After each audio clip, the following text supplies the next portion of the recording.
The following is a special presentation of Tony Kurre Radio. A show that looks good, feels good, and sounds good. This is When in Rome with Stuart Rome. Yo, welcome back to When in Rome with Stuart Rome. He's the man. Of course, he comes on every single week talking about the Woodhouse Day Spa, a wonderful time of the year. As a matter of fact, when this show is airing, it will be the 1st of November. Is that right? 1st of November is coming up on Saturday. We're recording this show on Thursday. Holy shit, it's getting late, man. It's crazy. Yeah. You know, it's funny because for some reason I do like 17, 18 podcasts, and for some reason your show seems like it comes around the most, and I think it's because it runs at 5 o'clock every Monday through Friday. And so I hear it more than any other show on the radio station because I'm always in my car around 5 o'clock. But it is crazy how time flies. And of course, when you're talking about a business like you've got, and I mean, there's so many different seasons and people getting different things for those particular seasons. I'd imagine your head spins. Yeah, I mean, from here on out, you know, we have so many specials that we have to prepare for that it gets a little difficult to keep track of. But we do it, you know. We have we got Thanksgiving coming up, so we'll have Black Friday, we'll have Cyber Monday, we'll have, all the great holiday Christmas type stuff coming up, after that with the packages and the gift card specials, and it's just never ending, So probably in the next week, I think we're going to start posting the packages and start announcing maybe some of those specials that we're going to do for Black Friday and Cyber Monday, which will always maybe involve an extra little service with the I like that 7-5 deal. Yeah, I like that, and brother. Then possibly bonus gift cards or discounts with the gift cards on Cyber Monday for online sales. So we'll get there probably next week. We'll start looking at that. All right, to celebrate the Rock and Roll Hall of Fame induction ceremony, which is coming up here November 8th, which is a week from this weekend. We're going to go ahead and do some rock and roll songs from, obviously, people who are being inducted into the Rock and Roll Hall of Fame, and we will not play Outkast or Cyndi Lauper. So I think people will be happy about that, although I'm happy Cyndi got in. I don't really get the Outkast thing. So we'll get into the songs coming up here in just a few minutes. We were just talking about the different seasons. Are there different seasons for different therapies? Like in other words, is there if you had to pick the 4 seasons, is there one particular season where massages are more relevant, or manicures are more relevant, or pedicures are more relevant, or I would think maybe facials, just because of the temperature of the just because your skin gets dried out, maybe in the wintertime they're more prevalent, or am I just reading into something? No, I mean, I think for the most part massages are pretty much year long, every season. But then when you get down to more specialized stuff like waxing, that's definitely summertime. Even nails, a lot of ladies wearing open toe shoes and sandals during the summertime. So that's going to be then, maybe not as much as in the wintertime. Manicures will be year long. The pedicures, might not be as much. And then facials, I wouldn't say there's really a season. There's certainly seasons where you can have drier skin. Maybe you'll get a different type of facial, but I think for the most part, the skincare is year long. There you go. All right, let's jump right into it. I know you got a couple here from Bad Company. I'm so glad Bad Company came in. I think that Paul Rogers probably could have been in as a solo guy, even though he doesn't really have solo music. His voice is just indisputably beautiful. I mean, everyone talks about it. Just one of the great rock and roll voices of our time for sure. So you got a couple here from Bad Company. Let's do one right now. Give me your first Bad Company song. Rock and Roll Induction Ceremony, November 8th. What you got? Yep, we're going to go with Bad Company. Bad Company, Bad Company. Can you name me some other groups that have songs named after their group? I was just trying to think of that when I said that. Damn Yankees. Damn Yankees. Damn Yankees, dead Damn Yankees. There's got to be another one, right? There's got to be another band. Sure. That's got. I would think there's got to be a band out there. It's got. I don't know. I'm thinking not Zeppelin, not Rush. I think maybe Night Ranger. Speaking of Damn Yankees, I think Night Ranger actually had a song called Night Ranger. Right. Yeah.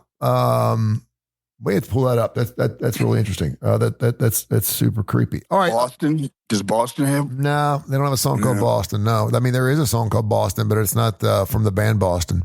Right. There's a song about them. Yeah. We were just another band out of Boston. Rock and roll band. Yeah, rock and roll band. Yeah, no doubt.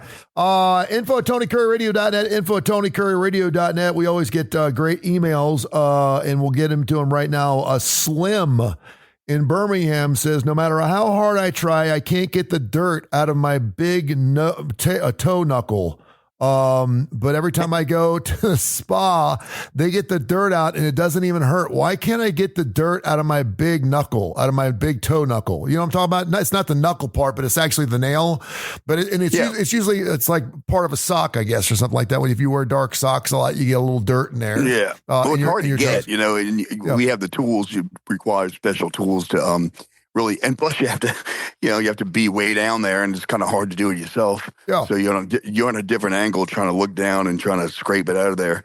But the nail techs have different tools that they use. Plus, of course, the products, the oils, and the things that make it not hurt to scoot that stuff out of there. It's kind of like the cuticle things where they push them back in there, and it's a little special device. So you can get it. I'm sure you could, but is it worth it?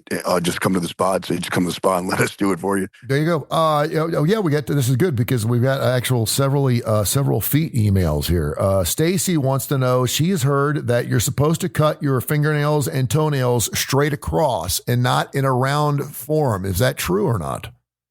I've never heard it. I've heard that too. I think my mom might have done that because I remember when I used to cut my toenails. You cut it around, and she's like, if you just let it go, the dirt won't get in your toes if you just cut it straight across. But it looks weird. But I have heard some people actually say that it's supposed to be healthier for your feet just to cut it straight across. Yeah, maybe so. That'd be the first time I've heard it, but the most, like probably 95%, I would think, of the people that come to the spa are getting them rounded off. I don't see a whole lot of people that get them completely squared off. Yeah, but I would think that if you did that, like socks would catch on it, on the edges. Yeah. I don't know. Maybe fingernails are different than toenails, but yeah, I don't see that often. Yeah, Tabitha in Northport says that she's had dreams. She remembers her mom sitting in front of the television when she was younger with a bowl of hot water and her feet soaking, like 2 or 3 nights a week. And then she would have razor blades and she would just be working on her corns for like 1 or 2 nights a week. I guess that she worked out in the yard a lot and she got, you get that stuff on your feet. And so usually it's more so on one foot than the other one, just because it's where your reflection point is as far as what you're sticking into the ground and stuff like that. And then whenever she goes and gets like a pedicure, they'll shovel that stuff off a little bit and sand it off, but they don't ever get really low. So she wins that she's like, I'm starting to do what my mother did. She's, I never thought in a million years I'd ever do that, but she always cuts them too short and then her feet are kind of sore. But is there a way, what's a good way of keeping your feet looking good in between pedicures, I guess is her question. Well, they sell we use those buffers at the spa. It basically gets all the dead skin off and it's like sandpaper really is what it is. And you can get those at, Walgreens or any department store. And just sit there, and your skin's going to come off, so you don't want to do it over the floor. You want to do it in the tub or something. But that's the best way, I would think, is just use a basic one of those sandpaper scrubbers. I don't think I'd recommend the razor blade. The razor blade, unless you really know what the hell you're doing. Yeah, but, that sounds like they'd be kind of. I can see disaster there. Yeah, but for some people like that aren't really into the massage thing, maybe a couple of generations ago, farmers and stuff like that, they never did anything to their feet. Their feet were nasty. Oh no, yeah, I can see that. Yeah, I can see that for sure. They're sitting. They could walk sitting in there after a long day in the field or whatever, just ripping the shit off because they were tough, Yeah, they wouldn't wear shoes. Unless they were out actually doing stuff with combines and stuff like that, they never wore shoes. They just walk around and come to think of it, I think we were kind of like that in our neighborhood. I think I could run across gravel, but now it's like I step on a Lego and I feel like I've broken my leg. It hurts so damn bad. And my feet are so sensitive. It's crazy. Me too. I'm the same way. Info at TonyCurryRadio.net. Info at TonyCurryRadio.net. Okay, we got a ton of emails to get into and a lot of stuff going to the Woodhouse Day Spa, Birmingham.WoodhouseSpas.com. By the way, you need to pick a week between now and Christmas when you're going to come in and do our show on ABC 3340. People have been asking about you. Yes, you need to get in there and talk about all the wonderful things you do. And we actually gave away, if you watch our show, we gave away a $100 gift card to the Woodhouse Day Spa several weeks ago. We'll do that again. Give me your second Bad Company song.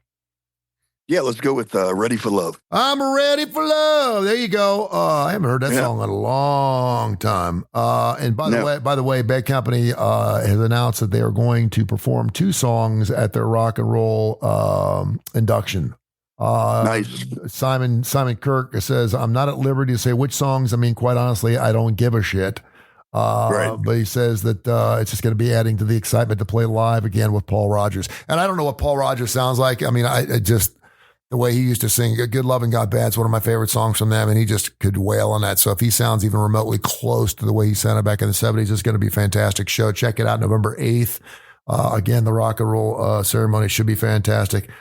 Induction in the Rock and Roll of Fame, always something very, very special. And something else that's special, according to Tim here in Birmingham, is IV therapy. We talked about this a little bit, I think, last week. And I think it was like we were talking about hydrotherapy. But he was asking about IV therapy. He lives in Tupelo and says, is it something that needs to be regulated? I guess he said that he walks in and whenever he sees like some type of IV drip or something, he thinks of a hospital. He would think it would be something that needs to be regulated. Is it regulated? And what exactly are these IVs used for? Yeah, I believe it is. I know there's a certain license that you have to have in order to do it because it does involve needles. I doubt it's a doctor, but it's probably some kind of nursing certificate or some, it's got to be something. You can't just, like, I can't set it up, say at the Woodhouse and just start jabbing people. But it's used for a lot of things. I mean, they have, my son actually did it, I guess over in the Panhandle of Florida, Destin last weekend. He and his girlfriend, they went and, they make them for hangovers. They make them for dehydration, which is kind of treats the same thing. Yeah. They're full of vitamins, and they just go right into the bloodstream. And apparently they work. I mean, if you get the right mix, there's some for exhaustion. There's some for stress, and there's just all kind of different options you can pick from. But I actually want to try it one time when I do have a hangover, just to see if it actually works or not. Yeah, but, I mean, I've had I forget what it's called, and it had to be prescribed from a doctor, and damn it, I cannot remember what the name of it was, but it was something that Hollywood was doing a lot of, and basically it was like dialysis.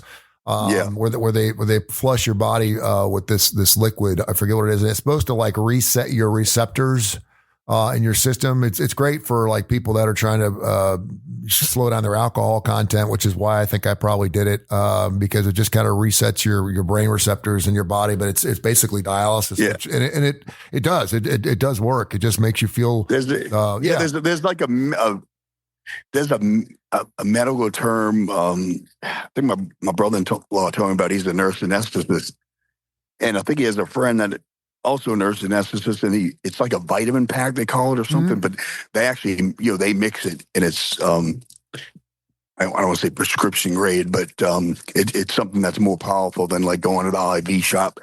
And he says they take it hunting, and he's like, man, you got a hangover, you put this in you, and you're like a new person within 30 minutes. Really? Like, really? Wow. Yeah, he said it's just it's not morphine or anything. It's just vitamins, and it's some kind of heavy duty vitamin pack that the nurse anesthetist puts together.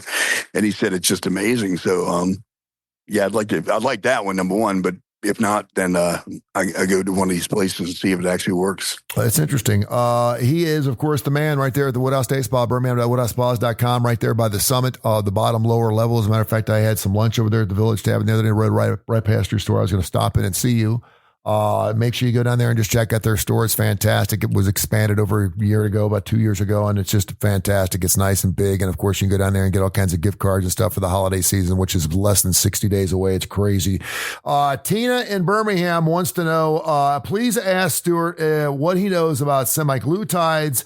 Are they the real deal? And has he seen anybody in his patronage that has talked about this weight loss miracle?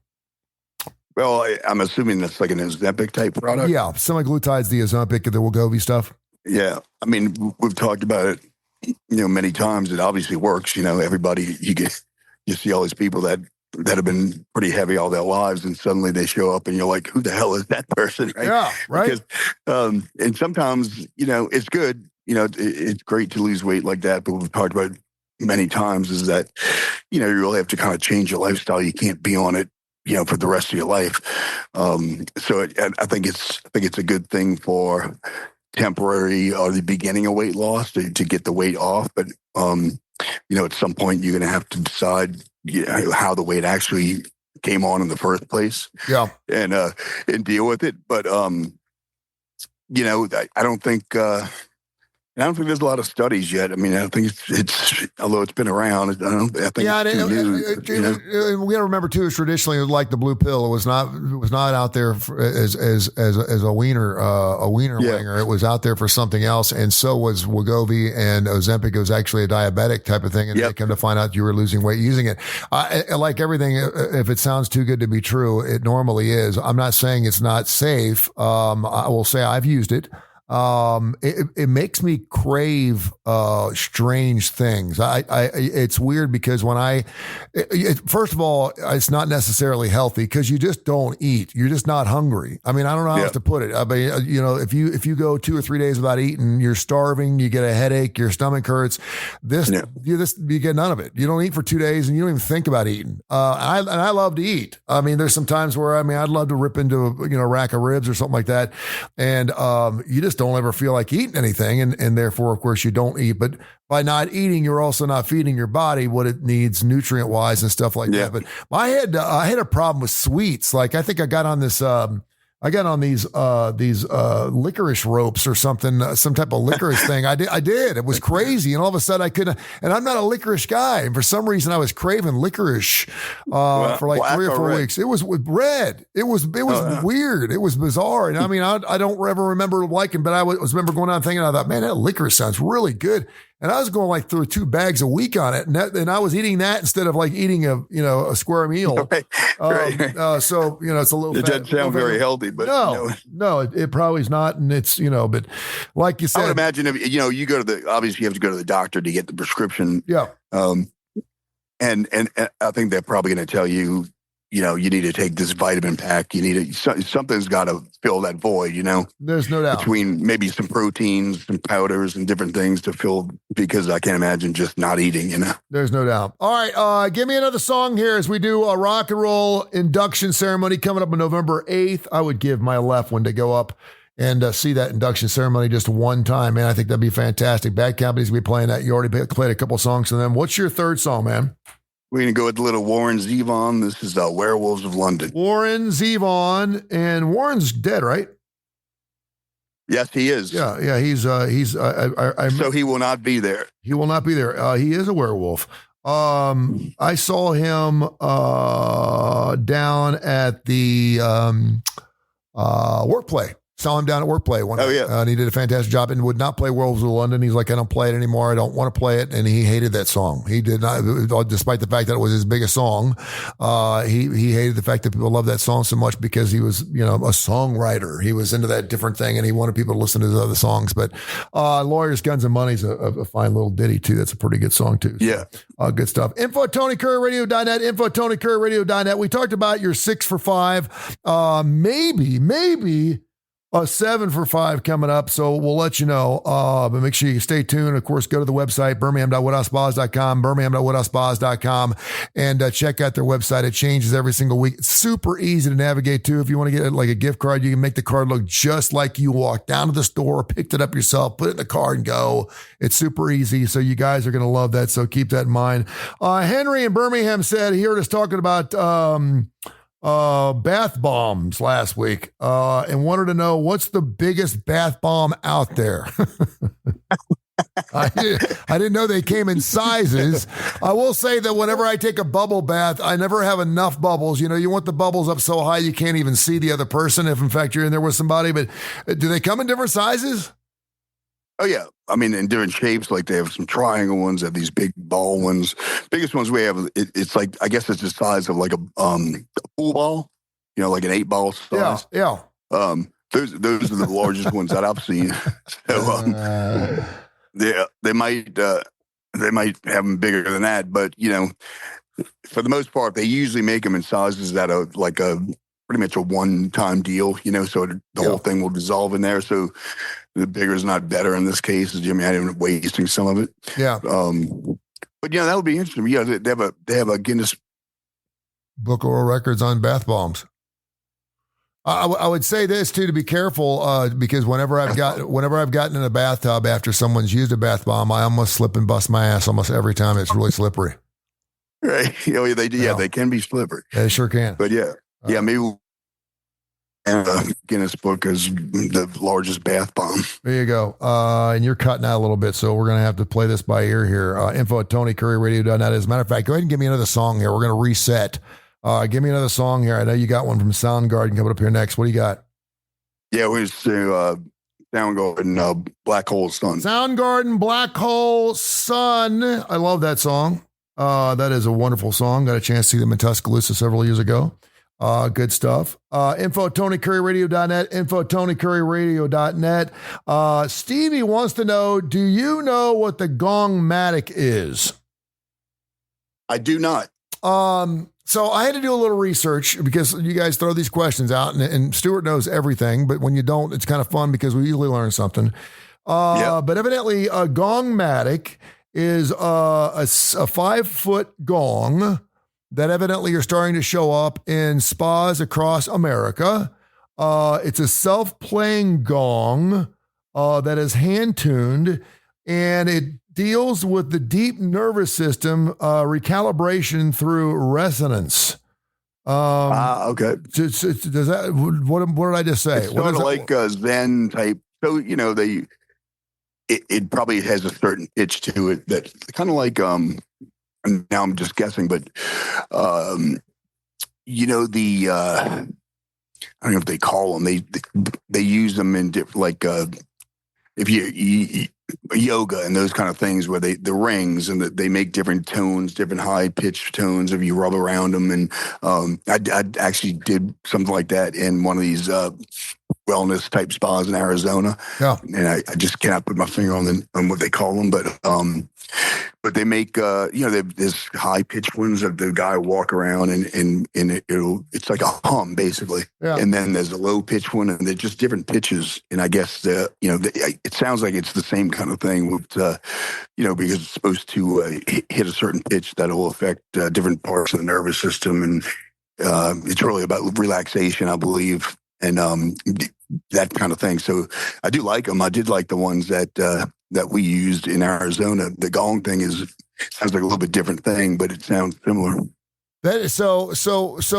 Are you? Are you using it from an auditory standpoint? Do you feel it in your bones, or because I mean I know when you really hit one good, I mean you can actually feel your skin rise a little bit, but it's through your ears.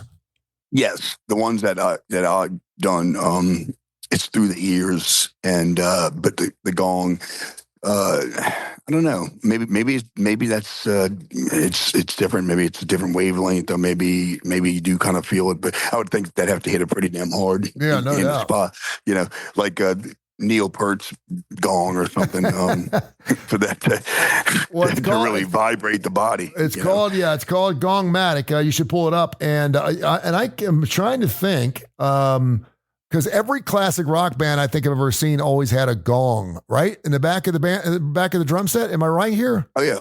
Yeah. And come to think about it, I don't even know if they still do those anymore. Do they? I've seen them. Especially like the bands that are touring from our age, but Bad Company might have one, who knows? Yeah.